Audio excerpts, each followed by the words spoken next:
Chemist 2011 से ये question है, बड़ा ही अच्छा क्वेश्चन है, वेरी वेरी शानदार question. What is indicated when chemical cell voltage has dropped to zero. मतलब किसी आप सेल लेके आए एक, ठीक है, उसका जो वोल्टेज है वो जीरो पे, जीरो आ गया, डाउन हो गया, आपने कहा सेल खत्म हो गया भाई, चेंज कर दो इसमें, ठीक है। तो उस समय क्या हो रहा है सेल में, क्या हो रहा है, क्या उसमें कोई कंसंट्रेशन कम हो गई है ना, या कोई कोई प्रोडक्ट की कंसंट्रेशन कम हो गई, या सेल की जो रिएक्शन वो इक्विलिब्रियम में आ गई, या सेल की रिएक्शन रुक गई, क्या हुआ, ठीक है। तो उसके लिए मैं एक ग्राफ के थ्रू आपको बताता हूँ, बहुत अच्छा ये कॉन्सेप्ट है। ये आपका ईएमएफ है, ई नोट सेल, ठीक है ना, सेल वोल्टेज है, और ये आपका टाइम है, ओके। अब देखो भाई, यहाँ आप जानते हो कैथोड का जो रिडक्शन पोटेंशियल वो ज्यादा होता है, तो ये आपका कैथोड है, ये आपका एनोड है, एनोड का रिडक्शन पोटेंशियल कम होता है, ठीक है। अब जैसे ही आपने सेल स्टार्ट किया तो इन दोनों को, और ई नोट सेल क्या है, इन दोनों के बीच का डिफरेंस है, देख लो, कैथोड माइनस एनोड करेंगे तो आपको ई नोट सेल मिल जाएगा। इतनी बात समझ में आई। अब जैसे ही आप सेल को स्टार्ट करेंगे वैसे ही क्या होगा, आपका एनोड का जो रिडक्शन पोटेंशियल है वो तो आपका बढ़ता चला जाएगा ऐसे, ठीक है, और कैथोड का रिडक्शन पोटेंशियल है वो कम होता चला जाएगा ऐसे, यानी कि इन दोनों के बीच का डिफरेंस है वो देखो गिरता ही चला गया। ये देखो डिफरेंस, यहाँ गिरा, यहाँ कम हुआ, यहाँ और कम हुआ, यहाँ और कम हुआ, यानी कि सेल से मिलने वाला वोल्टेज टाइम के साथ साथ कम होता ही चला गया, क्योंकि सेल से मिलने वाला वोल्टेज क्या है, कैथोड माइनस एनोड। बात समझ में आई आपको, ठीक है। अब एक एक पर्टिकुलर टाइम के बाद, इसके बाद यहाँ देखो कैथोड और एनोड का रिडक्शन पोटेंशियल है वो बराबर हो गया, यानी कि दोनों का डिफरेंस क्या हो गया, जीरो हो गया। इस सिचुएशन पर सेल का जो पोटेंशियल होगा ईएमएफ, है ना, वो आपका क्या होगा, वो आपका जीरो होगा। आप कहोगे सेल डेड हो गया, भाई सेल मर गया, काम का नहीं है, चेंज कर दो, ठीक है। तो एक्चुअल में इस सिचुएशन पे इक्विलिब्रियम आ गया, सेल रिएक्शन में इक्विलिब्रियम आ जाता है, तब ऐसा होता है ना, सेल रिएक्शन कभी रुकती नहीं है, ठीक है, चलती रहती है, और इक्विलिब्रियम आ जाती है, और इक्विलिब्रियम में भी रुकती नहीं है, दोनों साइड से इक्वल चलती रहती है, ठीक है। तो सेल से जब पावर नहीं मिल रहा है, इसका मतलब ये नहीं है कि सेल रिएक्शन रुक गई, इसका मतलब ये है सेल रिएक्शन में इक्विलिब्रियम आ गया, ठीक है, क्योंकि हर स्पॉन्टेनियस प्रोसेस इक्विलिब्रियम तक ही प्रोसीड होता है, हर रिएक्शन इक्विलिब्रियम तक जाती है ना, उसके बाद नहीं जाती। रुकता रुकता कुछ भी नहीं है, रुकता कुछ भी नहीं है, केमिकल रिएक्शन कभी रुकती नहीं है, ठीक है। अगला बहुत ही अच्छा क्वेश्चन है एसीएफ 2011 से, इन्होंने कहा Daniell cell if, Daniell cell में ये कंडीशन दे दी इन्होंने, फिर उन्होंने बोला रिएक्शन कौन सी होगी उस डेनियल सेल में जिसके लिए ये कंडीशन है। तो देखो यहाँ पर जो ई एक्स है वो बेसिकली ई एक्सटर्नल है ना, ई एक्सटर्नल है वो, और वो डेनियल सेल के पोटेंशियल से इतना ज्यादा है। ये देखो जो ई डी है वो डेनियल सेल का सेल पोटेंशियल है, प्लस में डीई, यानी कि जो आपका ई एक्सटर्नल है वो डेनियल सेल के पोटेंशियल से ज्यादा है, क्योंकि वो प्लस में डी और हो रहा है ना, तो ई एक्सटर्नल क्या है आपका डेनियल सेल के पोटेंशियल से ज्यादा है, यानी कि एक्सटर्नल वोल्टेज आपका ज्यादा है सेल वोल्टेज से। तो उस सिचुएशन में क्या होगा, उस सिचुएशन में आप जानते हो क्या होगा, आपका एक्सटर्नल वोल्टेज ज्यादा है सेल वोल्टेज से, तो उस सिचुएशन में आपका सेल अपोजिट डायरेक्शन में काम करेगा, और अपोजिट डायरेक्शन में काम करेगा तो कॉपर का ऑक्सीडेशन होगा, ये देखो, और जिंक का रिडक्शन होगा, ये लो। तो ये इसका मतलब ये इक्वेशन आएगी। ये बहुत अच्छा क्वेश्चन था, ठीक है, ये जो हमने रिवर्सिबल वाला टॉपिक देखा था ना उसमें था। ये जेई 2020 में ये क्वेश्चन आया है, काफी अच्छा। इन्होंने कहा ये इलेक्ट्रोकेमिकल सेल है, इसकी हम बात नहीं करेंगे, ये कुछ बात नहीं करेंगे, हम सिर्फ एक ही बात करने वाले हैं कि इनमें से इनकरेक्ट कौन सा है ना। तो फटाफट देख लेते हैं। सबसे पहला, ई एक्सटर्नल यदि 1.1 से ज्यादा है तो इलेक्ट्रॉन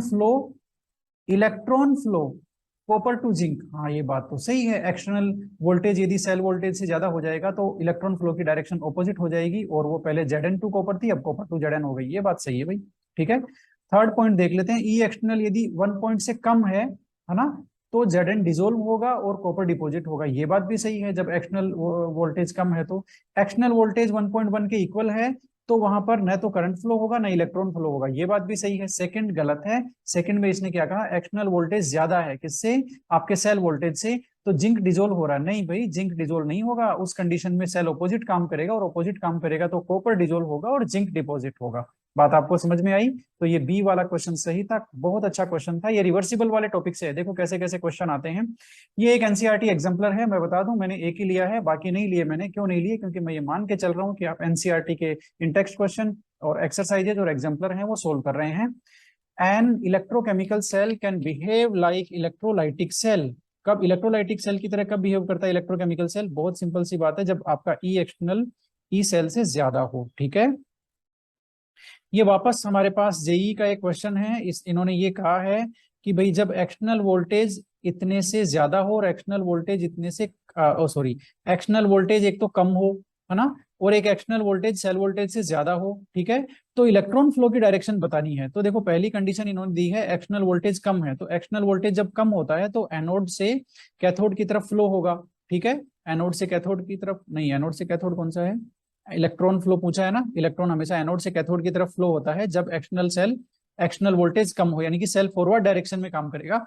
एक्सटर्नल वोल्टेज ज्यादा हो गया सेल वोल्टेज से तो सेल अपोजिट डायरेक्शन में काम करेगा और electron cathode to anode flow होगा, यानी कि थर्ड सही है। इलेक्ट्रॉन फ्लो की डायरेक्शन पूछी है जब आपका एक्सटर्नल वोल्टेज कम होगा या ज्यादा होगा। वापस ये केमिस्ट 2014 का क्वेश्चन है, सेल रिएक्शन दे दी है और इंडिविजुअल सेल का रिडक्शन पोटेंशियल भी दे दिया, और सॉरी इंडिविजुअल इलेक्ट्रोड का रिडक्शन पोटेंशियल दे दिया, एसआरपी। इन्होंने ई सेल पूछा है, ई नोड सेल आप जानते हो, ई नोड सेल क्या होता है आपका, कैथोड माइनस ई एनोड, यही तो होता है। अब आप ये कर दो भाई, ये कर दोगे तो 1.1 आएगा, कोई दिक्कत नहीं है, करके देख लेना, है ना, कोई दिक्कत वाली बात नहीं है इसमें, माइनस कर देना ज्यादा में से कम को। एसीएफ 2018 में ये क्वेश्चन आया है, इन्होंने पूछा है दो रिएक्शन हमने आपको दे दी ए और बी, ठीक है, इनका ये ऑक्सीडेशन पोटेंशियल दिया है, देखो इन्होंने ये ऑक्सीडेशन रिएक्शन है, ये भी ऑक्सीडेशन रिएक्शन है, ऑक्सीडेशन पोटेंशियल है ये, ठीक है, यहाँ पर भी ये ऑक्सीडेशन है तो ये भी ऑक्सीडेशन पोटेंशियल है, और ओके दो रिएक्शन दिए, ठीक है। अब आगे इन्होंने पूछा है कि इन दोनों हाफ सेल के लिए कौन सा सही है बोल करके, क्या सही है, तो देखो बहुत सिंपल सा कॉन्सेप्ट है, ऑक्सीडेशन जो पोटेंशियल है उसकी वैल्यू पॉजिटिव है, पॉजिटिव का मतलब ये हो गया कि ये जो बी एलिमेंट है ये ऑक्सीडाइज होना चाहता है ना, यानी कि इसकी ऑक्सीडेशन रिएक्शन क्या होगी, स्पॉन्टेनियस होगी। कॉन्सेप्ट वही है आपका, आप ई नोट सेल के लिए लगा लो चाहे आपके इलेक्ट्रोड के लिए लगा लो, है ना, तो ये इंडिविजुअल इलेक्ट्रोड दिए हैं, यदि इनकी यदि वो वैल्यू जो जो भी पोटेंशियल की वैल्यू पॉजिटिव है इसका मतलब वो प्रोसेस स्पॉन्टेनियस है। यहाँ पर ऑक्सीडेशन पोटेंशियल की वैल्यू पॉजिटिव है इसका मतलब ये स्पॉन्टेनियस है, यहाँ पर ऑक्सीडेशन पोटेंशियल की वैल्यू नेगेटिव है इसका मतलब ए का जो ऑक्सीडेशन है वो नहीं होना चाहता, ये माइनस है, सॉरी, है ना, ए वाले की जो ऑक्सीडेशन पोटेंशियल की वैल्यू है वो माइनस है, इसका मतलब ए का ऑक्सीडेशन नहीं होना चाहता है, इसका मतलब ये नॉन स्पॉन्टेनियस है। तो ए नॉन स्पॉन्टेनियस और बी स्पॉन्टेनियस, ये अच्छा क्वेश्चन था, एसीएफ में आया हुआ है ना, अच्छा क्वेश्चन था, इसमें फोर्थ आंसर आएगा, कोई दिक्कत नहीं है, आपको पता चल गया होगा, यदि पॉजिटिव वैल्यू होगी इसका मतलब वो प्रोसेस होना चाहता है वो स्पॉन्टेनियस, नेगेटिव इसका मतलब वो नहीं होना चाहता वो नॉन स्पॉन्टेनियस। असिस्टेंट प्रोफेसर 2016 में ये क्वेश्चन आया है, इलेक्ट्रोकेमिकल सेल को इन्होंने रिप्रेजेंट किया है एक, और इन्होंने कहा है ये किसका एग्जाम्पल है बोल करके। तो देखो भाई बात ऐसी है, ये एग्जाम्पल तो इलेक्ट्रोड कॉन्सेंट्रेशन सेल का है। इलेक्ट्रोड कॉन्सेंट्रेशन सेल वो होते हैं जिसमें इलेक्ट्रोड की जो कॉन्सेंट्रेशन होती है वो तो डिफरेंट होती है और वो सेम कॉन्सेंट्रेशन के इलेक्ट्रोलाइट में डिप रहते हैं, ठीक है। जैसे ये देखो ZnHg का जो इलेक्ट्रोड है इसकी जो एक्टिविटी है वो A2 दिया हुआ है, इसकी एक्टिविटी A1 दिया हुआ है, इसका मतलब दोनों इलेक्ट्रोड की कॉन्सेंट्रेशन अलग अलग है और दोनों सेम इलेक्ट्रोलाइट में डिप है ना, इसका मतलब इसीलिए इसको बोलते हैं इलेक्ट्रोड कॉन्सेंट्रेशन सेल, यानी कि ऐसे सेल जिनमें इलेक्ट्रोड की कॉन्सेंट्रेशन क्या हो, डिफरेंट हो। अब ये क्वेश्चन मैंने क्यों लिया बताता हूं, क्योंकि इसमें चार टाइप के सेल और दिए हुए हैं, cell with transparent, cell without transparent और इलेक्ट्रोलाइट कॉन्सेंट्रेशन सेल। आपको करना कुछ नहीं है, फिजिकल केमिस्ट्री कोई बुक ले लो या सेकंड ईयर की फिजिकल केमिस्ट्री ले लो, उसमें आपको ये चारों सेल क्या होते हैं बस आपको इनका मीनिंग पता होना चाहिए और एक एक एग्जाम्पल पता होना चाहिए, और आपको पहचानना आना चाहिए कि इलेक्ट्रोलाइट कॉन्सेंट्रेशन सेल कौन सा होगा जिसमें इलेक्ट्रोलाइट की कॉन्सेंट्रेशन डिफरेंट हो, ठीक है ना, वो इलेक्ट्रोलाइट अलग अलग, सेम इलेक्ट्रोड अलग अलग कॉन्सेंट्रेशन के इलेक्ट्रोलाइट में डिप रहते हैं, उसको इलेक्ट्रोलाइट कॉन्सेंट्रेशन सेल बोलते हैं। Cell with transference, cell without transference, ये एक एक एग्जांपल और आपको पहचानना आना चाहिए, मतलब कौन से सेल को ये बोलते हैं ये आपको आना चाहिए, अभिगमनांक युक्त और अभिगमन रहित, है ना, ये सब जो है वो। Assistant professor 2016, which of the following set of the cell reaction is not written correctly, correctly कौन सा नहीं लिखा हुआ है, अभी देख लेते हैं कौन सा सही नहीं लिखा, है ना। तो भाई थर्ड है वो सही नहीं लिखा, क्यों, क्योंकि इसमें एल्यूमिनियम का ऑक्सीडेशन और ये Br का भी इन्होंने क्या दे दिया, Br का भाई देखो गलत दिया है, ये रिएक्शन गलत है ना। Br माइनस से देखो, Br माइनस में आप इलेक्ट्रॉन जोड़ोगे प्लस इलेक्ट्रॉन करोगे तो Br थोड़ी ना बनेगा, दो Br माइनस लोगे और दो इलेक्ट्रॉन जोड़ोगे आप, है ना, तो Br2 तो थोड़ी ना बन जाएगा, ये तो ऑक्सीडेशन होगा, ये इलेक्ट्रॉन इस साइड आएगा, बेसिकली बात को आप समझ गए। तो ये रिएक्शन गलत है देखो, है ना, Br का ऑक्सीडेशन होना चाहिए था लेकिन इलेक्ट्रॉन इन्होंने प्रोडक्ट साइड लगाने के बजाय रिएक्टेंट साइड लगा दिया, ये रिएक्शन गलत है, ठीक है ना। ओके चलते हैं आगे।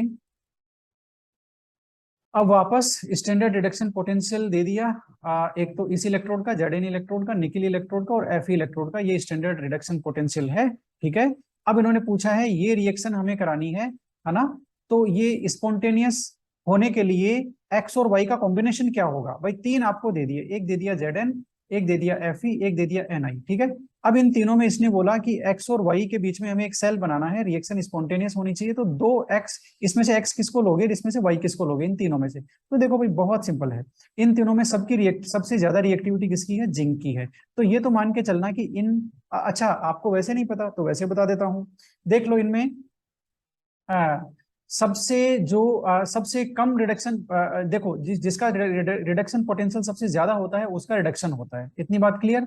जिसका रिडक्शन पोटेंशियल सबसे कम होता है उसका ऑक्सीडेशन होता है। तो जो जिंक है ना, जिंक है वो आपका रिडक्शन पोटेंशियल की उसकी वैल्यू -0.76 है, यानी कि ये सबसे कम है। इसकी तो -23 है, इसकी -44 है, इसकी -76 है, यानी कि सबसे कम है। इसका मतलब ये एनोड की तरह काम करेगा, इसी का ऑक्सीडेशन होगा। ठीक है, अब इसका ऑक्सीडेशन होगा, यहां पर देखो एक्स का ऑक्सीडेशन हो रहा है और वाई का रिडक्शन हो रहा है, यानी कि एक्स आपका Zn होना चाहिए, क्योंकि इन तीनों में एक्स एनोड, यदि Zn के साथ किसी को मिलाओगे तो Zn एनोड ही बनेगा। ये बात क्लियर हो गई। अब यहाँ पर Zn को कैथोड बनाया है, गलत। यहाँ पर Zn को कैथोड बनाया है, गलत। यहाँ पर Ni को एनोड बना दिया और Fe को कैथोड बनाया है। Ni को हम एनोड नहीं बना सकते क्योंकि Ni की वैल्यू 0.23 है। 0.23 जो -0.23 है वो -0.44 से ज्यादा है, इसलिए Fe और Ni को मिलाएंगे तो आपका Ni कैथोड की तरह काम करेगा, एनोड की तरह काम नहीं करेगा, इसलिए ये भी गलत है। लास्ट वाला कॉम्बिनेशन ये देख लो, जिंक का ऑक्सीडेशन हो रहा है और Ni का रिडक्शन हो रहा है, ये एकदम सही है। जिंक और Ni का कंपेरिजन करेंगे है ना, तो कम वैल्यू किसकी है, -0.76 जिंक की है, ये एनोड का काम करेगा और Ni कैथोड का काम करेगा। बात आपको समझ में आ गई, कॉन्सेप्ट आपको वही रखना है, कौन सा, जिसकी रिडक्शन पोटेंशियल ज्यादा उसका रिडक्शन होता है और वो कैथोड होता है। ठीक है, अब ये भाई बड़ा थोड़ा सा डेंजरस क्वेश्चन है, ये क्वेश्चन आ सकते हैं इस तरह के। इन्होंने दो रिएक्शन दे दी, इन्होंने Fe2 का कन्वर्जन दे दिया Fe में और एक Fe3 का कन्वर्जन दे दिया Fe2+ में, और इनके स्टैंडर्ड रिडक्शन पोटेंशियल की वैल्यू दे दी है ना।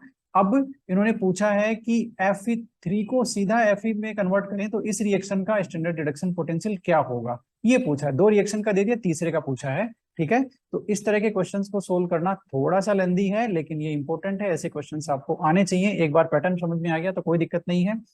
ये डेल्टा जी की वैल्यू से आएगा, देखो डेल्टा जी का फॉर्मूला -NF होता है, ये सब जानते हैं। ठीक है, अब यहाँ पर तीन रिएक्शन है, इसका स्टैंडर्ड इलेक्ट्रोड पोटेंशियल दिया हुआ है, इसका स्टैंडर्ड रिडक्शन पोटेंशियल है वो दिया हुआ है। ठीक है, दोनों का, इसका इन्होंने पूछा है।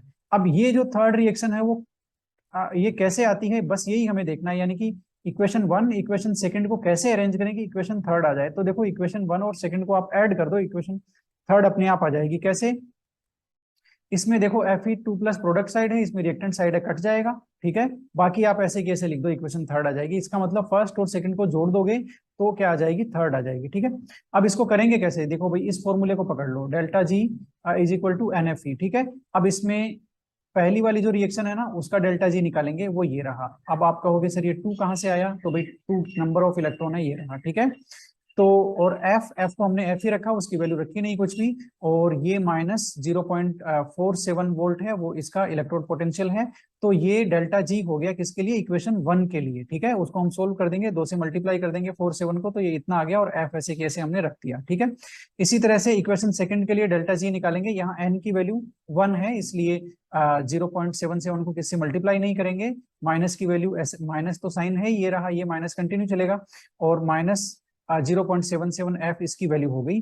अब इन दोनों को ऐड करना है, आपको पता है इन दोनों को ऐड करेंगे तो थर्ड जो रिएक्शन है उसका डेल्टा जी आ जाएगा। बात को समझ लो जरा, ये देखो थर्ड रिएक्शन का delta G = second first reaction का delta G plus second reaction का डेल्टा जी, इन दोनों को ऐड करेंगे। डेल्टा जी फर्स्ट और सेकंड का हम निकाल चुके हैं, तो हमने यहाँ पर फर्स्ट रिएक्शन का डेल्टा जी रखा, उसमें प्लस किया सेकंड रिएक्शन का डेल्टा जी, ये माइनस, और ये प्लस क्या हो जाएगा, आपका माइनस हो जाएगा। ठीक है, और आप इसको माइनस करोगे तो आपको मिलेगा +0.17F। ठीक है, ये हो गया आपका किसका, थर्ड रिएक्शन का डेल्टा जी। अब डेल्टा जी की वैल्यू इज इक्वल टू, आप जानते हो क्या होता है, माइनस एन एफ ई होता है ना, यही तो होता है। तो minus N F E is equal to plus 0.71 F हो गया। ठीक है, तो आपको ई निकालना है, तो ई इज इक्वल टू इतना और डिवाइडेड बाई एन एफ हो जाएगा, एफ एफ आपका कट जाएगा। एन की वैल्यू इस थर्ड रिएक्शन की बात चल रही है, इसके लिए 3 है, तो आप एन की वैल्यू 3 रखेंगे। 0.17 को 3 से मल्टीप्लाई करेंगे, है ना, माइनस ये इसका इधर आ ही जाएगा, तो एन की वैल्यू 3 रख करके जैसे ही आप डिवाइड करेंगे, सॉरी 3 से 0.17 को, तो इतनी वैल्यू आएगी। बात आपको समझ में आ गई, लेंदी था लेकिन कॉन्सेप्चुअल था। कुल मिला के बात यह है कि जब भी दो रिएक्शन का आपको स्टैंडर्ड रिडक्शन पोटेंशियल दे दिया जाए, थर्ड का पूछे आपसे, तो आपको डेल्टा जी की वैल्यू के थ्रू करना है। डेल्टा जी पहले इक्वेशन 1 का निकालो, 2 का निकालो, और फिर देखो अरेंज करो कि इक्वेशन 1 और 2 को ऐड करने से या माइनस करने से कैसे आपकी इक्वेशन 3 आ रही है। ठीक है, और फिर वैसे ही इनकी डेल्टा जी की वैल्यू के साथ करके थर्ड इक्वेशन का डेल्टा जी निकालना है, और फिर बाद में ई नोट की वैल्यू निकालनी है, एन एफ को इधर ले आना है, डिवाइड कर देना है, 3 से डिवाइड कर दोगे, इतनी वैल्यू आ गई। ठीक है, तो ये था छोटा सा कॉन्सेप्ट। अब ऐसा ही एक जेई में पूछा हुआ है ना, सेम। अब कॉपर का केस है ये, तो इसको आप सोल्व कर देना। कुछ मैंने यहाँ पर इक्वेशन 1 का इन्होंने इतना दे दिया, इक्वेशन 2 का इन्होंने इतना दे दिया, इक्वेशन 3 का इन्होंने पूछा है। ठीक है, तो ये आएगा कैसे, ये आप इक्वेशन 1 में से इक्वेशन 2 माइनस करोगे, है ना, रिवर्स ऑफ इक्वेशन 2 है ना, रिवर्स का मतलब है उसको माइनस करना। तो माइनस करोगे तो इक्वेशन 3 आ जाएगी आपकी, 1 में से 2 को माइनस करोगे तो 3 आएगी, है ना। ये देखो, ये सी यू कट गया, और बाकी आप एज इट इज, ये इलेक्ट्रॉन और एक इलेक्ट्रॉन यहाँ पे कट गया, तो ये इलेक्ट्रॉन रह गया, तो ये आपकी 3 आ गई। इसका मतलब इक्वेशन 1 में से 2 को माइनस करना है। ठीक है, तो ये हो गया, तो इक्वेशन 3 का डेल्टा जी आ जाएगा। अभी जो मैंने ऊपर प्रोसीजर बताया है, उससे आप 3 का डेल्टा जी निकाल करके, है ना, फिर एन की वैल्यू की हेल्प लेते हुए आप इसका जो ई नोट से ई नोट है ना, रिडक्शन पोटेंशियल 3 का, वो निकाल सकते हैं। ठीक है, तो इसका आंसर बी आएगा, आप इसको मैच कर लेना। अब ये क्वेश्चन है नीट का, और ये काफी ज्यादा कॉन्सेप्चुअल क्वेश्चन है, काफी अच्छा क्वेश्चन है। इन्होंने 2 इक्वेशन दे दी हमें, इक्वेशन 1, इक्वेशन 2, और ये दोनों हाफ सेल रिएक्शन है, और इनकी जो नेट सेल रिएक्शन है, इसका इन्होंने क्या पूछा है, ईएमएफ पूछा है, और ये पूछा है पॉसिबिलिटी कि ये सेल बनेगा कि नहीं बनेगा। ठीक है, यानी कि सेल काम करेगा कि नहीं करेगा फॉरवर्ड डायरेक्शन में। ओके, अब हमें निकालना कैसे है, बहुत सिंपल है। अब सबसे पहले तो इन्होंने हमें कॉन्सेप्चुअली धोखा देने की कोशिश की है, वो ये है कि इक्वेशन 2 को इन्होंने 2 से मल्टीप्लाई किया है ना। तो मैं आपको ये बता दूं कि जो हमारा इलेक्ट्रोड पोटेंशियल समझ लो, चाहे ईएमएफ समझ लो, सेल पोटेंशियल समझ लो, ये इंटेंसिव नेचर का होता है, इंटेंसिव प्रॉपर्टी होती है। ये नंबर ऑफ इलेक्ट्रॉन बढ़ने से, है ना, बढ़ेगा नहीं। आप 2 से मल्टीप्लाई कर दोगे तो नंबर ऑफ इलेक्ट्रॉन बढ़ जाएंगे ना, तो डेल्टा जी बढ़ता है, ये नहीं बढ़ता, ये इंटेंसिव प्रॉपर्टी है। इसलिए इससे आप कंफ्यूज मत होना कि 2 से या 5 से मल्टीप्लाई किया, ये वैल्यू यही रहेगी, ये वैल्यू चेंज नहीं होगी, -1.51 है वो। ठीक है, अब ये जो रिएक्शन है आपकी, ये रिडक्शन रिएक्शन है, और ये आपकी ऑक्सीडेशन रिएक्शन है। ये आप देख लो, Mn2 + Mn3+ में कन्वर्ट हो रहा है, यहाँ Mn2 + Mn में कन्वर्ट हो रहा है। ठीक है, अब ये तो बात हो गई। अब आपको क्या करना है, ई नोट सेल निकालने के लिए, ईएमएफ निकालने के लिए आपको कैथोड माइनस एनोड करना है। अब कैथोड माइनस कैथोड कौन सा है आपका, रिडक्शन कहाँ हो रहा है, -1.18 पे आपका रिडक्शन हो रहा है। ठीक है, अब इसमें से माइनस करना है, माइनस क्या करना है आपका, ये वाला ऑक्सीडेशन वाला माइनस करना है। अब ये ऑक्सीडेशन में क्या है, ये वैल्यू किसकी है, आपकी ऑक्सीडेशन पोटेंशियल की है। देखो ये जरा बच के रहना, ये वापस एक कॉन्सेप्ट आ गया। ये जो सेकंड स्टेप है, ये आपकी ऑक्सीडेशन रिएक्शन है, Mn2 + Mn3 में कन्वर्ट हो रहा है। इसका मतलब ये वैल्यू जो है, ये ऑक्सीडेशन पोटेंशियल की है, तो इसको रिडक्शन पोटेंशियल में कन्वर्ट करना पड़ेगा, क्योंकि हम हमारी इस इक्वेशन में, है ना, ई नोट सेल तभी निकलेगा जब हम कैथोड के रिडक्शन पोटेंशियल माइनस एनोड का रिडक्शन पोटेंशियल रखेंगे, ऑक्सीडेशन पोटेंशियल नहीं रख सकते। तो इस ऑक्सीडेशन पोटेंशियल को रिडक्शन पोटेंशियल में कन्वर्ट करेंगे तो ये साइन हो जाएगा प्लस, अब ये आ गया +151। इसका मतलब ये दोनों मिलाकर के माइनस हो जाएंगे, -1.18 -1.51। इसका मतलब ओवरऑल भी ये माइनस की कोई वैल्यू आएगी, तो ये ए आंसर सही है। और जब आपका ई नोट सेल माइनस आ रहा है तो डेल्टा जी पॉजिटिव होगा, इसका मतलब ये सेल फॉरवर्ड डायरेक्शन में काम नहीं करेगा। काफी ज्यादा इंपॉर्टेंट क्वेश्चन था, काफी ज्यादा कॉन्सेप्चुअल था, 2 जगह धोखा दिया हुआ था। एक तो ऑक्सीडेशन पोटेंशियल की वैल्यू दी हुई थी, ठीक है, जल्दबाजी में गलती मत कर देना, पहचान लेना ऑक्सीडेशन रिएक्शन दी हुई है या रिडक्शन। ठीक है, अब भाई सोल्ट ब्रिज, पहले भी हम कह चुके हैं कि सोल्ट ब्रिज की बात हम करने वाले हैं, तो सोल्ट ब्रिज के फंक्शन देख लेते हैं। एक तो सोल्ट ब्रिज इलेक्ट्रिक सर्किट को कंप्लीट करता है, दूसरा सोल्ट ब्रिज इलेक्ट्रिकल न्यूट्रलिटी को मेंटेन करता है, यानी कि दोनों हाफ सेल में चार्ज डेवलप नहीं हो, इस बात को इंश्योर करता है, अपने आयंस वहां भेज देता है। यदि कहीं positive ion positive charge create हो रहा है तो वहां निगेटिव भेज देता है, निगेटिव क्रिएट हो रहा है तो पॉजिटिव भेज देता है। और ये दोनों इलेक्ट्रोलाइटिक सॉल्यूशन की मैकेनिकल मिक्सिंग को रोकता है। मैकेनिकल मिक्सिंग यानी कि दोनों को कनेक्ट करता है लेकिन मिक्स नहीं होने देता, ठीक है। और ये लिक्विड लिक्विड जंक्शन पोटेंशियल को भी बनने से रोकता है। लिक्विड लिक्विड जंक्शन पोटेंशियल वो होता है जो मतलब दो लिक्विड्स के बीच में बनता है ना। तो ये दोनों को कनेक्ट ही नहीं होने दे रहा, तो इसका मतलब दोनों के बीच में लिक्विड जंक्शन पोटेंशियल नहीं बनेगा, और liquid junction potential cell voltage को डाउन कर देता है, इसलिए उसको रोकना जरूरी है, ठीक है। अब आपको सीखना यही है कि सोल्ट ब्रिज में देखो बेसिकली जो आपका ये एनोडिक कंपार्टमेंट है, तो Zn2+ यहाँ क्रिएट हो रहे हैं, तो यहाँ बहुत सारे Zn2+ क्रिएट हो जाएंगे, तो उनको न्यूट्रलाइज करने के लिए सोल्ट ब्रिज अपने एनायन को इधर भेज देती है। SO4 2- को देखो यहाँ पर सोल्ट ब्रिज में Na2SO4 लिया हुआ है ना, तो SO4 2- एनायन को इधर भेज दिया। इधर देखो Cu2+ रोड पे डिपॉजिट हो जाता है, तो SO4 2- फ्री हो गया। तो SO4 2- फ्री है, वो एक्सेस में नहीं हो, एक्सेस नेगेटिव चार्जेस डेवलप नहीं हो, इसलिए सोल्ट ब्रिज अपने कैटायन Na+ को इधर भेजती है ताकि नेगेटिव चार्ज एक्सेस हो रहा है उसको बैलेंस करो। आपको यही सीखना है, मूवमेंट ऑफ कैटायन कैथोड की तरफ होता है और मूवमेंट ऑफ एनायन एनोड की तरफ होता है सोल्ट ब्रिज में से, यानी कि सोल्ट ब्रिज के कैटायन का मूवमेंट इधर आपके एनोड की तरफ, क्योंकि वहां नेगेटिव आयन क्रिएट हो रहा है, और मूवमेंट ऑफ जो एनायन है सोल्ट ब्रिज का वो किधर जाता है, वो कैथोड की तरफ जाता है। ये आपको याद रखना है। अब इन्होंने अभी अभी जो एग्जाम हुआ था उसमें क्वेश्चन आया हुआ है ये, कि कुछ इलेक्ट्रोलाइट इन्होंने दे दिए, इन्होंने बताया कि इनमें से कौन सा सुटेबल रहेगा, ठीक है, कौन सा इलेक्ट्रोलाइट सुटेबल रहेगा सोल्ट ब्रिज के लिए। तो सोल्ट ब्रिज के लिए भाई आंसर तो यहाँ अभी देखते हैं, बात करेंगे। सबसे पहले ये देख लेते हैं कि सोल्ट ब्रिज के लिए इलेक्ट्रोलाइट कौन सा यूज लेंगे, उसकी कंडीशंस क्या क्या है। सबसे पहला तो इनर्ट इलेक्ट्रोलाइट होना चाहिए। इनर्ट का मतलब वो सेल रिएक्शन में पार्टिसिपेट नहीं करना चाहिए, ठीक है, वो खुद ही रिएक्शन करने लग जाएगा तो फिर क्या काम करेगा। ओके, नंबर 2, उसके जो कैटायन और एनायन है दोनों की आयनिक मोबिलिटी सेम होनी चाहिए, है ना, यानी कि वो सेम स्पीड से मूव करने चाहिए कैटायन और एनायन, ऐसा इलेक्ट्रोलाइट हमें लेना है। नंबर 3, उसका ट्रांसपोर्ट नंबर सेम होना चाहिए, किनका, कैटायन और एनायन का, यानी कि ऐसा इलेक्ट्रोलाइट लेना है जिसका कैटायन एनायन का ट्रांसपोर्ट नंबर क्या हो, सेम हो। नंबर 4 में कुछ एग्जांपल है आपके सामने, KCl K2SO4 NH4Cl KNO3 NH4NO3, ये सब एग्जांपल हैं वो इलेक्ट्रोलाइट्स के जिनको हम लोग सोल्ट ब्रिज में ले सकते हैं। तो 1 2 3 4 पॉइंट का आप ध्यान रखना।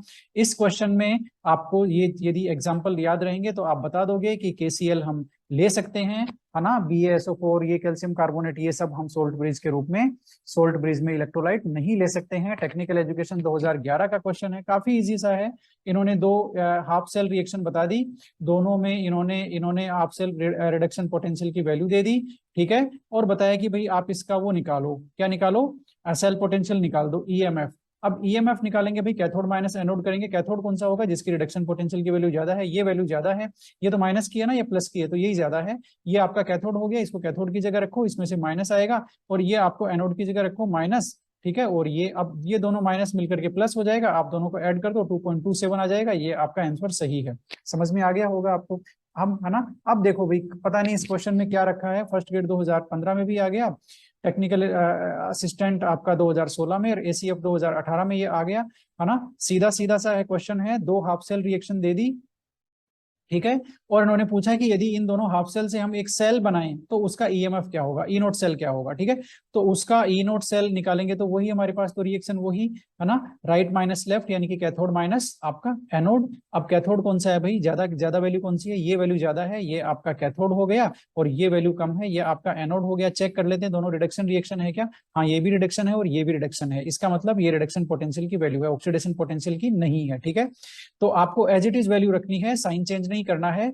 आपने यहाँ ये कैथोड का जो रिडक्शन पोटेंशियल रखा, है ना, माइनस किया एनोड का रिडक्शन पोटेंशियल, ये दोनों माइनस माइनस क्या हो जाएंगे, प्लस हो जाएंगे, और प्लस की 153 जो वोल्ट है वो आपकी आएगी फाइनल जो वैल्यू है ई नोट सेल की। इस सेल से हमें इतना EMF इसका होगा, इतना इससे वोल्टेज मिलेगा, यदि हम इसको कनेक्ट करते हैं तो तुरंत ही बाद में वो अपने आप गिरता चला जाएगा, ये आप जानते हैं, ठीक है। तो आज के इस वीडियो में इतना ही, मिलते हैं फिर और अगले टॉपिक के साथ, देखना मत भूलिए। Thank you very much.